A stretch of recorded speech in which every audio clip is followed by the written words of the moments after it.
നമസ്കാരം. നമ്മൾ ഇന്ന് ക്വാർട്ടൈൽ ഡീവിയേഷനെ കുറിച്ചാണ് പഠിക്കാൻ പോകുന്നത്. ഓക്കെ, സോ ക്വാർട്ടൈൽ ഡീവിയേഷൻ കണ്ടുപിടിക്കാനുള്ള ഇക്വേഷൻ എന്ന് പറയുന്നത് Q3 minus Q1 divided by 2. Measures of ഡിസ്പെർഷനിൽ വരുന്നതാണ്. നമ്മൾ മെഷേഴ്സ് ഓഫ് ഡിസ്പെർഷനിൽ റേഞ്ച് പഠിച്ചു. ഇനി സെക്കൻഡ് ആയിട്ട് വരുന്നതാണ് ക്വാർട്ടൈൽ ഡീവിയേഷൻ. ക്വാർട്ടൈൽ ഡീവിയേഷൻ കണ്ടുപിടിക്കാനുള്ള ഇക്വേഷൻ ആണ് Q3 minus Q1 divided by 2.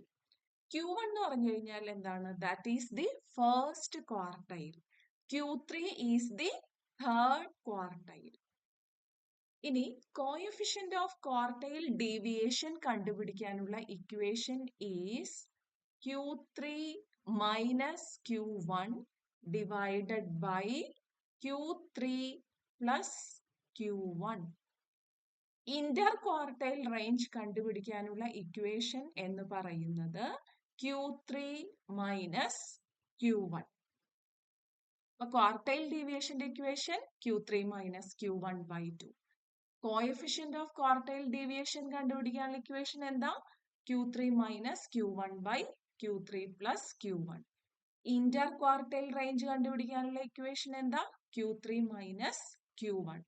ഈ ക്വാർട്ടൈൽ ഡീവിയേഷനും കോഎഫിഷ്യന്റ് ഓഫ് ക്വാർട്ടൈൽ ഡീവിയേഷനും ഇന്റർ ക്വാർട്ടൈൽ റേഞ്ചും കണ്ടുപിടിക്കാൻ ഇൻഡിവിജ്വൽ കേസിലായാലും ഡിസ്ക്രീറ്റ് കേസിലായാലും കണ്ടിന്യൂസ് കേസിലായാലും ഇതേ സെയിം ഫോർമുലയാണ് നമ്മൾ യൂസ് ചെയ്യുന്നത്. പക്ഷെ Q1ഉം Q3യും ഇൻഡിവിജ്വൽ കേസിലും ഡിസ്ക്രീറ്റ് കേസിലും കണ്ടിന്യൂസ് കേസിലും ഡിഫറെന്റ് ആണ്. സോ നമ്മൾ ഓരോ പ്രോബ്ലത്തിൽ കൂടി എങ്ങനെയാണ് Q1 Q3 കണ്ടുപിടിക്കുക എന്നതാണ് നമ്മൾ ഇനി അടുത്തതായിട്ട് ഡിസ്കസ് ചെയ്യാൻ പോകുന്നത്. ഓക്കെ, സോ നമുക്കൊരു പ്രോബ്ലം നോക്കാം. അവിടുത്തെ question: find Inter quartile range, quartile deviation and coefficient of quartile deviation. ഇവിടെ മാർക്സ് ആണ് നമുക്ക് തന്നിട്ടുള്ളത്. 28, 18, 20, 24, 27, 30 ആൻഡ് 50. സോ നമുക്ക് ഇതിന്റെ ക്വാർട്ടൈൽ ഡീവിയേഷൻ കാണുന്നുണ്ടെങ്കിൽ എന്താണ് നമ്മൾ ആദ്യം കണ്ടുപിടിക്കേണ്ടത്? Q1ഉം കാണണം, Q3യും കാണണം, അല്ലേ? സോ ഇവിടെ ഇൻഡിവിജ്വൽ കേസ് ആണ്, അതായത് എക്സ് വാല്യൂ മാത്രമാണ് നമുക്ക് തന്നിട്ടുള്ളൂ. ഇവിടെ ഫ്രീക്വൻസി ഒന്നും തന്നിട്ടില്ല.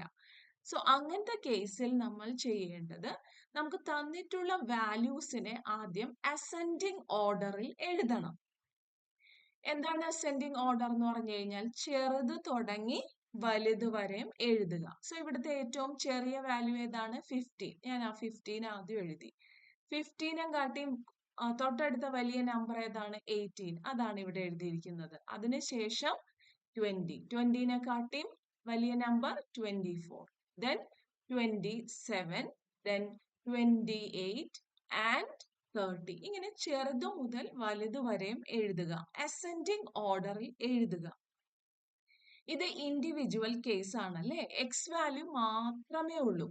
അങ്ങനെയാണ് എങ്കിൽ Q1 കണ്ടുപിടിക്കാനുള്ള ഇക്വേഷൻ എന്ന് പറയുന്നത്, അതോ പഠിച്ചു വെച്ചോണം, size of n plus 1 by 4th item, അല്ലെ? നല്ല എളുപ്പമുണ്ട്, അല്ലെ? Size of n plus 1 by 4th item, that is equal to size of. ഇനി നമുക്ക് ഇവിടെ n എന്താണ് എന്ന് നമുക്ക് നോക്കണം. ഓക്കെ ആണല്ലോ? ഇവിടെ എന്ന് പറഞ്ഞു കഴിഞ്ഞാൽ എത്ര ഐറ്റംസ് ഉണ്ട്? 1, 2, 3, 4, 5, 6, 7. സോ n എത്രയാണ്? 7. നമുക്കിനി എന്താ കാണേണ്ടത്? n പ്ലസ് 1 ബൈ 4 ആണ് കാണേണ്ടത്. സോ നമുക്ക് കണ്ടു നോക്കാം. n plus 1 by 4 which is equal to 7 plus 1 by 4 and that is equal to 8 by 4 which is equal to 2. So size of ഈ n plus 1 by 4നെ നമുക്ക് എന്താ കിട്ടിയത്? 2 ആണ്. So size of second item size of second ആയിട്ട് നമ്മൾ ഈ ascending ഓർഡറിൽ എഴുതിയപ്പോൾ രണ്ടാമത് വന്ന ഐറ്റം ഏതാണ്? ഇതല്ലേ രണ്ടാമത് വന്ന ഐറ്റം.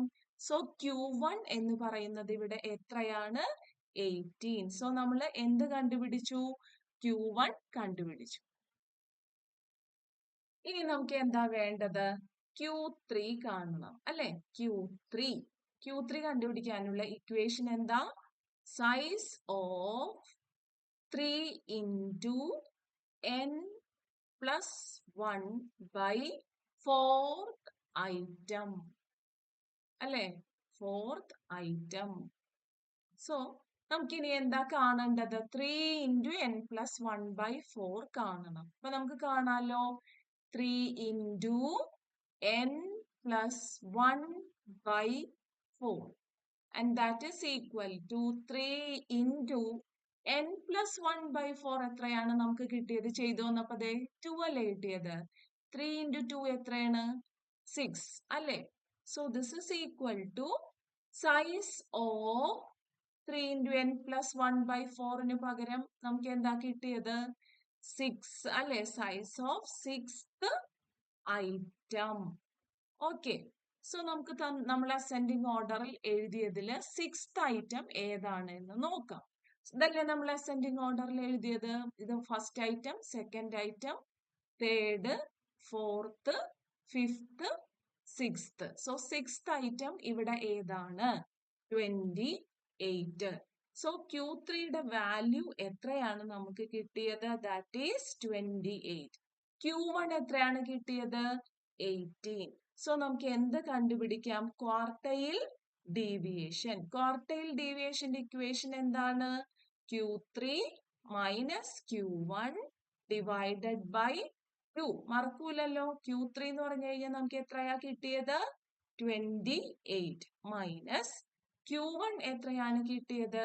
18 divided by 2. 28 minus 18 എത്രയാണ്? That is 10 divided by 2 which is equal to 10 by 2 എത്രയാണ്? 5. സോ ക്വാർട്ടൈൽ ഡീവിയേഷൻ നമുക്ക് എത്രയാണ് കിട്ടിയത്? 5 ആണ്.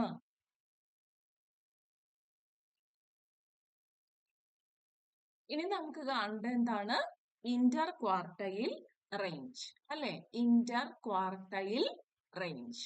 ഇന്റർ ക്വാർട്ടൈൽ റേഞ്ച് ആണ് നമുക്ക് കാണേണ്ടത്. Inter quartile range. ഇക്വേഷൻ എല്ലാം പഠിച്ചു വെക്കണം കേട്ടോ. ഇന്റർ ക്വാർട്ടൈൽ റേഞ്ച് കണ്ടുപിടിക്കാനുള്ള ഇക്വേഷൻ എന്താണ്? Q3 minus Q1. Q3 നിങ്ങൾക്ക് എത്രയാ കിട്ടിയത്? 28 minus Q1 നമുക്ക് എത്രയാണ് കിട്ടിയത്? 18. 28 minus 18 എത്രയാണ്? That is equal to 10. Okay അല്ലേ? ഇനി അടുത്ത എന്ത് കാണാം ക്വസ്റ്റ്യനില്? Coefficient of quartile deviation. എന്താ കണ്ടുപിടിക്കേണ്ടത്?